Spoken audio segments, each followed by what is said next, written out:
selama gue Islam itu, perjalanan gue Islam itu, inilah Islam gue yang benar-benar.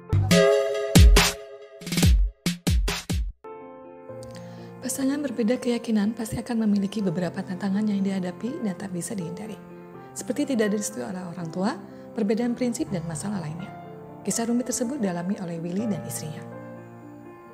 Willy adalah seorang mualaf yang tak pernah menyangka akan mengikuti jejak sang istri untuk menjadi seorang muslim. Bahkan sebelumnya ia meminta sang istri untuk murtad dan masuk agama yang dianutnya. Sebelum menikah, hubungan Willy sempat ditentang oleh kedua orang tua sang istri.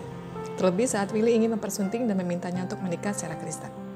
Karena pertentangan dari kedua orang tua sang istri, Willy akhirnya meminta sang istri untuk masuk Kristen karena tak ingin beda agama. Willy dan istri pun menikah di gereja dan diberkati secara Kristen. Saat Willy meminta sang istri masuk Kristen, timbul cekcok dengan ayah dan ibu mertuanya. Namun Willy dan istri sudah diberkati dan tercatat sebagai suami istri baik secara agama maupun negara. Akhirnya kedua orang tua sang istri pun menerima keputusan anaknya. Setelah memutuskan untuk murtad dan menjadi seorang Kristen, istri Willy memutuskan untuk kembali ke agama Islam karena merasa tidak nyaman. Ia bahkan sering bercekcok dengan Willy.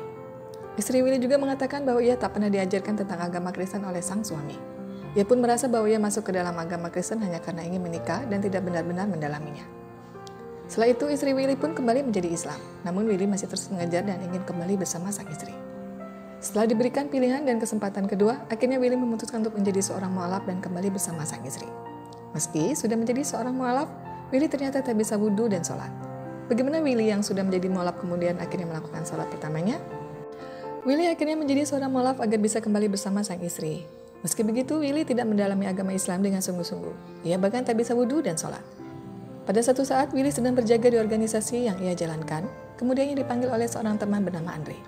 Andre memanggilnya pun tahu bahwa Willy sudah memeluk agama Islam. Willy pun mengaku saat ia memutuskan menjadi seorang mualaf, ia hanya terpaksa karena ingin kembali pada sang istri. Willy terpaksa masuk Islam karena menurutnya menikah hanya sekali seumur hidup. Andre kemudian mengatakan bahwa ia ingin melaksanakan salat maghrib terlebih dahulu. Kemudian Andre tidak memaksa Willy untuk ikut bersamanya. Jika memang tidak ingin ikut salat, maka Willy bisa menunggunya sampai selesai salat. Karena kegalauan hatinya, Willy pun sempat berpikir untuk kembali menjadi seorang Kristen. Namun, ia pun memutuskan untuk mencoba menjalani kehidupannya menjadi seorang Muslim terlebih dahulu. Akhirnya dia mencoba belajar salat dengan Andre, dan disitulah pertama kalinya dia salat. Dia belajar wudhu, belajar cara salat, dan belajar bacaan salat.